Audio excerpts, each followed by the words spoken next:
Sir జనరల్గా tiffin చేసిన తర్వాత మనం బ్రేక్ఫాస్ట్ చేసిన తర్వాత పూజ చేయకూడదు, బ్రేక్ఫాస్ట్ చేయడానికంటే ముందే పూజ చేయాలి, పూజ అయిపోయిన తర్వాత మాత్రమే మనం మార్నింగ్ తినాలి బ్రేక్ఫాస్ట్ అని చెప్తా ఉంటారు.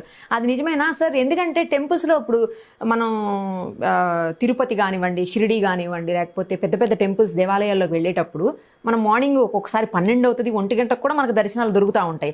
ఆ టైం వరకు కూడా తినకుండా ఉండేవాళ్ళు ఉన్నారు అనుకోండి, అఫ్ కోర్స్, బట్ అది సాధ్యమా సార్ అసలు? ఒక సామెతతో సమాధానం మొదలెడతాను. Yeah sir. మోక్షానికి పోతే మొసలెత్తికి పోయింది అని సామెత. భగవంతుడిని భయపెట్టే పూజను మనం చేయకూడదు, ఇది రెండవ మాట.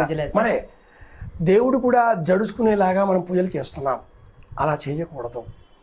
ఉపవాసం అంటే ఉపసమీపే వసించుట, పరమాత్మ సన్నిధానంలో సమీపంలో ఆలోచనలతో ఆయన అనుభూతిని ఎలా పొందగలుగుతాం, భగవద్ అనుభవం ఎలా కలుగుతుంది అని అన్వేషించడమే ఉపవాసం. ఓకే. ఇక మీ ప్రశ్నకు సమాధానం చెప్పాల్సి వస్తే, టిఫిన్ బ్రేక్ఫాస్ట్ చేసి భగవంతుడిని అర్చిస్తే భగవంతుడు ఉలిక్కి పడతాడా, మనలో తప్పులు తీస్తాడా, మీరు తినేశారు కదా అంటూ మనం ఏమైనా ఉరిదీస్తాడా, మన వరాలు ఇవ్వడం మానేస్తాడా? భయపడిపోతున్నాం మనమంతా కూడా, సమాజం అంతా కూడా భయపెట్టేదిగా మారింది. తప్పు, అలా లేదు. మీరేవో చాలా దేవాలయాల పేర్లు చెప్పేశారు, తిరుపతి అన్నారు, తిరుమల అన్నారు, శ్రీశైలం అన్నారు, ఇంకేవో అన్నారు. ఈ ఆలయాలన్నింటిలో కూడా తిరుమల స్వామి వారు నిద్ర నుంచి ఉపక్రమించి బయటికి రాగానే, అంటే మెలకువ కాగానే, భూపాల రాగం వినిపించగానే వెన్నపూస నైవేద్యం పెడతారు. 6ంటికే 4ంటికే బాలభోగం అన్న పేరిట 8ంటికి పెరగన్నం పెడతారు. ఉదయం లేవగానే వెన్నపూస నైవేద్యం, ఆయనకి బాలభోగం పెరుగన్నం నైవేద్యం, ఆయనకి పులిహోర నైవేద్యం, మధ్యాహ్నానికి ఆవగా నవకాయ వంటతో బ్రహ్మాండంగా సృష్టిగా నైవేద్యం. స్వామివారికి ఇవన్నీ ఉంటాయి. ఏ ఆలయంలో వెళ్ళినా బాలభోగం ఉదయం తప్పనిసరిగా నైవేద్యం. ఓకే, ఇది ప్రధానం. అమ్మాయి, సనాతన ధర్మంలో వేదం చదువుకునే విద్యార్థులు ఉండేవారు, ఓకే, గురు పరంపర ఉండేది. అందులోనే నా జీవితం అంతా కూడా బాల్యంలో గడిచింది. ఉదయం 4ంటికి లేవగానే ముఖ ప్రక్షాళన, దంత ప్రక్షాళన ఆగాలని పూర్తి కాగానే స్నానం అక్కర్లా, రాత్రి మిగిలిపోయిన అన్నంలో కాసింత మిరియాల పొడి కొట్టివేసి అదంత ముద్ద పెట్టేవాళ్ళు. 4:30-5ంటికే అంత ముద్ద తినేసి కూర్చున్నామంటే ఇషేత్వ ఔర్జేత్వ అజమస్థోప దేవోపస్థవితా ప్రార్పయతు సముద్రో బంధు, అట్లా కాగితాలు జ్ఞాపక శక్తి. ఇక ఈనాటి కాలంలో ఆధునికుల శరీరాలన్నీ కూడా ఔషధమయాలయ్యాయి. అవును సార్, అదైతే కరెక్ట్. ఔషధం లేకపోతే పడిపోతున్నాం మనం. వేదంలో శీక్షాం వ్యాక్ష్యాస్యామ వర్ణస్వర మాత్రాబలం సామసంతాన ఇత్యుక్త శీక్షాధ్యాయ శీక్షాం పంచ అని ఉపనిషత్తులో ఒక అనువాకం ఉంది. ఎలా మాట్లాడాలి, ఎలా మాట్లాడితే ప్రపంచానికి అర్థమవుతుంది? ఉదాత్త అనుదాత్త స్వరిత ప్లుతములతో ఒక స్వరం. మాట్లాడే సమయంలో మన గొంతుకలో వచ్చే వైబ్రేషన్స్ అంటాం, స్థాయి, హెచ్చు, తగ్గు. వీటి వల్ల ఎదుటి వాళ్ళు మనల్ని ఎంతగా అభిమానిస్తున్నారో గుర్తించవచ్చు. మాటలతో మనుషులని మనవాళ్ళుగా చేసుకోవచ్చు, మాటలతో మనం అందరినీ శత్రులుగా చేసుకోవచ్చు. అలాంటి ప్రామాణికమైన మాట రావాలి అంటే లోన కొంత పదార్థం పడాలిగా. శీక్షాం వ్యాక్ష్యాస్యామ వర్ణస్వర, అక్షరాలు ఒక నిర్ణీత ప్రమాణంలో రావాలి. మాత్రాబలం, ఉచ్చారణలో ఉండేటటువంటి హెచ్చు తగ్గులు, పదాల మధ్య విభజన. ఎందుకు ఇదంతా చెప్పానంటే ఒకసారి నవ్వుకోవడం కోసం.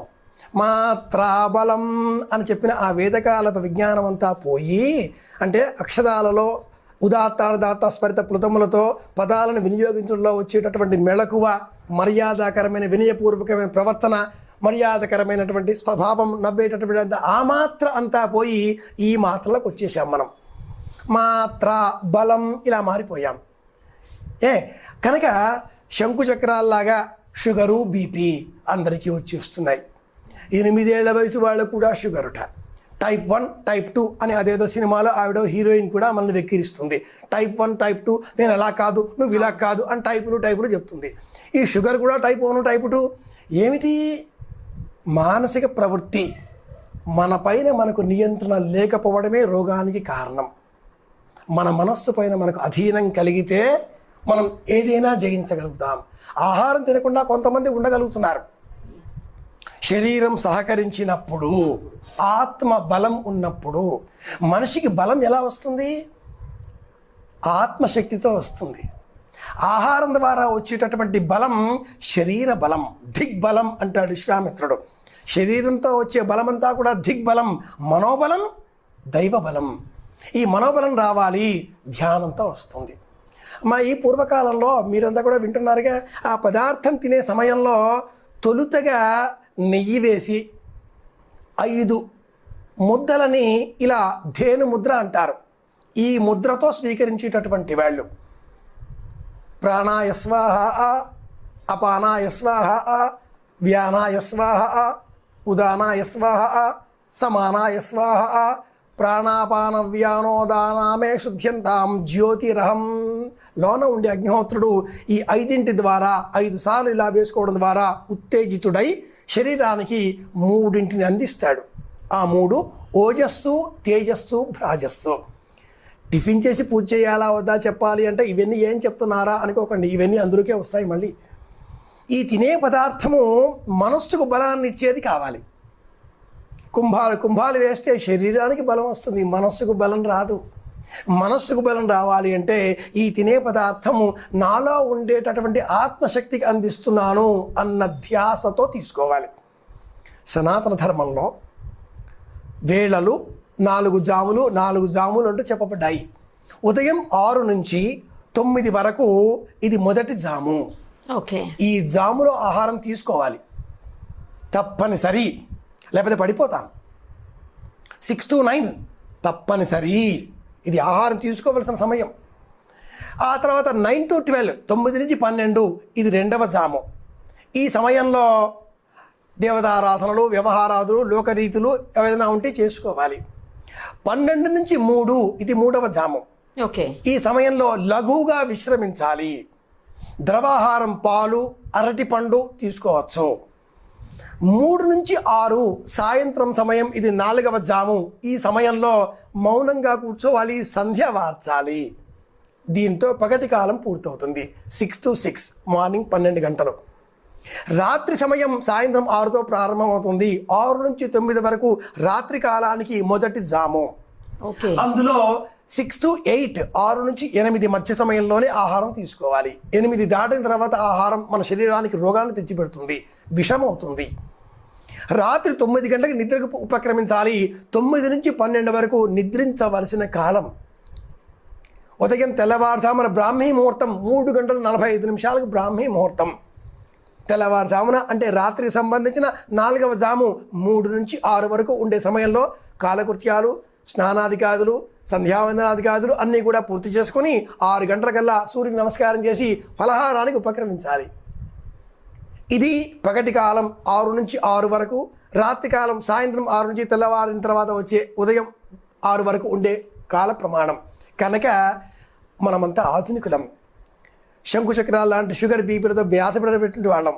ఫలహారం లేకపోతే పరమాత్ముడి కూడా పలకరించే స్థితిలో లేం.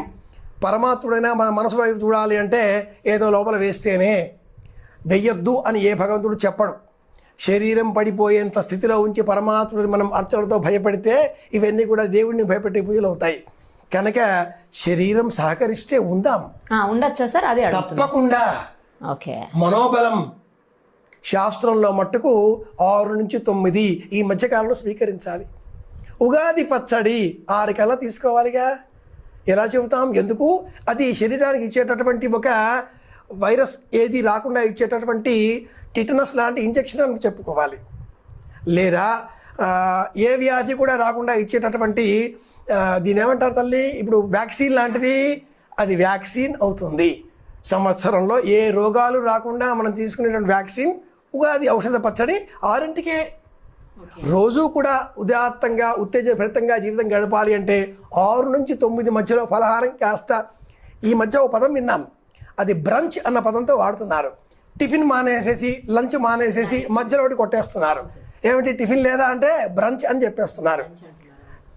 టిఫిన్ చేయాలి, లంచ్ చాలా తక్కువ, అసలు లంచ్ లాగా ఉండకూడదు. ఓ అరటిపండు, ఓ గ్లాసు పాలు ఇంతే అని చెబుతారు శాస్త్రం తెలిసిన వాళ్ళు. సాయంత్రం 8ంటికి మళ్ళీ భోజనం చేయాలి. ప్రామాణికంగా చెప్పాలి, శాస్త్రబద్ధంగా చెప్పాలి, ధర్మం ఏం చెబుతుంది అని మీరు అడిగితే మట్టుకు టిఫిన్ చేయొచ్చు.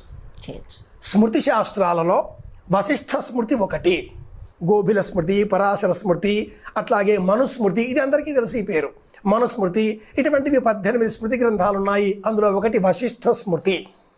వశిష్ఠ స్మృతిలో పలహారం చేసి భోజనం చేస్తే కూడా ఏ దోషం లేదు, భోజనం కూడా చేసి ఆయనకి స్నానం చేసి పూజలు చేయండి అని చెబుతారు. తాళపత్ర గ్రంథంలో ఉంది అని ఎవరో చెప్తారు. తాళపత్ర గ్రంథాలు అంటే ఏమిటి? స్మృతి గ్రంథాలే. అక్కడికే వచ్చేస్తున్నాను. ఆ గ్రంథం పేరు వశిష్ఠ స్మృతి.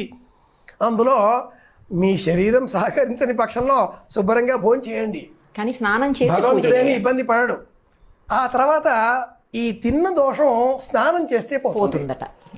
ఉదాహరణకి అన్నీ భారతంలో చెప్పుకుంటాంగా, ఏది చెప్పినా యదిహాస్తి తదన్యత్ర. భారతంలోనే మొట్టమొదట ఆది పర్వంలో ఉదంకోపాఖ్యానం అని ఒక ఉపాఖ్యానం ఉంది. పౌష్యుని ఎల్లాలు ఆవిడ ధరించిన కుండలాలు తన గురుపత్రికి ఇవ్వడం కోసం ఉదంకుడు వెళతాడు. ఆ ఎల్లాలు ఇదిగో ఇక్కడే ఉన్నాయి నాయన తీసుకో అంటుంది. ఈ ఉదంకుడికి ఆ కుండలాలు కనిపించవు. అమ్మా లేవేమిటి అంటాడు. తోవలో నువ్వు ఏం తిన్నావో కాళ్ళు కడుక్కొనిరా కనిపిస్తాయి అంటుంది ఆ పౌష్యుని ఎల్లాలు. కాళ్ళు కడుక్కోవడం అంటే పరోక్షంగా స్నానం చేయడమే. కాబట్టి ఏం చేశాడు ఈ మార్గ మధ్యంలో? ఇతడు ఆవు పేడ అనుకొని గేదె పేడ తినేశాడు. అది తక్షకుడు చేసినటువంటిది. ఇది అమృతం, ఇది తింటే ఆరోగ్యంగా ఉంటావు, ఆలస్యం అయిపోతే వెళుతున్నావుగా అంటూ మారు వేషంలో ఉన్న తక్షకుడు మన్న మాయోపాయంలో పడిపోయి ఆ భక్షణం చేసి, గోమయం అన్న పేరుతో భక్షణ చేసి చూడ్డానికి వచ్చాడు. కాబట్టి దోషం. మరి దోషం ఎలా పోతుంది? కాళ్ళు కడుక్కుంటే పోతుంది. ఇది భారతం చెప్పే నీతి. కాబట్టి మనం కూడా శుభ్రంగా శరీర ధర్మాన్ని అనుసరించి మరీ టిఫిన్ తినాలి అంటే 25 ఇడ్లీలో 20 దోశలో కాకుండా 2-4 తిందాం. పరమాత్మని భయపెట్టి పూజ చేయకుండా శరీరం ఎంతవరకు సహకరిస్తుందో అంత మట్టుకే హితభుక్, మితభుక్, అశాకభుక్ అని ఆయుర్వేదంలో మరో సూత్రం కూడా ఉంది. హితంగా తినాలి, పరిమితంగా తినాలి. 25% మాత్రమే ఆ కడుపుని మనం ఆహారంతో నింపి మిగతా 75% నీటితో నింపాలిట. ఇలా కుంభాలు లాగించకుండా ఫలహారం చేయవచ్చు. అంతే కదమ్మా. ఒకనాటి కాలంలో ఏది ధర్మమో ఈనాటి కాలంలో అది అధర్మంగా మారింది. పెద్దల్ని గౌరవించాలి ఏమిటా అంటున్నారు, పూజ చేయాలి ఎందుకుటా అంటున్నారు, కుత ఆచార అన్నీ ప్రశ్నే. ధర్మం తెలుసుకోవాలి అంటే భారతం చదువుదాం. భారతం, భాగవతం, రామాయణం ఈ మూడింటిని ఇంటింటా పెట్టుకొని పెద్దలు పిల్లలకు అందిస్తూ ఉంటే విజ్ఞానాన్ని, పిల్లలు కూడా అలా ఎప్పుడైనా కాయిదాలు తిరిగేస్తూ ఉంటే వాళ్ళు కూడా శుభ్రంగా పలహారం చేయవచ్చు, టిఫిన్ చేయవచ్చు, బ్రేక్ఫాస్ట్ చేయవచ్చు, ఆ తర్వాత చదువుకోవచ్చు, దేవుణ్ణి ఆరాధించవచ్చు. 12 గంటలు శరీరానికి ఏ ఆహారము అందించకుండా రాత్రి ఎప్పుడో 8ంటికో ఏం తిన్నామో ఉదయం 8 వరకు అలాగే కూర్చుంటే ఆత్మారాముడు ఘోషపడడు. చివరగా కొసమెరుపుగా ఒక విషయం చెప్పుకోవాలి అంటే, భగవాన్ రమణ మహర్షుల ఆశ్రమానికి ఒకరోజు పోర్చుగీసు వారు విచ్చేశారు. వారి ఆత్మకథలో ఉన్న దృశ్యం ఇది. వచ్చిన వాళ్ళు రమణ మహర్షుల వారితో చర్చకు దిగారు, వాదోపవాదాలు. వారితో చెబుతున్నారు హిందూ సంస్కృతి అంటే ఏమిటి, హిందూ ధర్మం అంటే ఏమిటి, దైవానికి ఇన్ని పేర్లు ఎందుకుంటాయి, ఇంతమంది దేవుళ్ళు ఏమిటి, మాకు ఒకరే దేవుళ్ళు ఉంటారు. ఆయన అన్నీ విన్నాడు. 11 గంటలకి మా ఆశ్రమంలో ఫలహారం చేస్తాం, అది మాత్రమే మా ధర్మం అన్నాడు, లేచి వెళ్ళిపోయాడు. ఎందుకు ఈ సన్నివేశం జ్ఞాపకం చేసుకోవాల్సి వచ్చింది అంటే, నియమము, ఫలహారం కానీ, భోజనం కానీ, రాత్రివేళ పడుకునే విధానం కానీ, ఉదయం లేచే విధానం కానీ ప్రతీదీ కూడా శాస్త్రబద్ధంగా జీవిస్తే ఆరోగ్యంగా ఆనందంగా ఉండగలుగుతాం.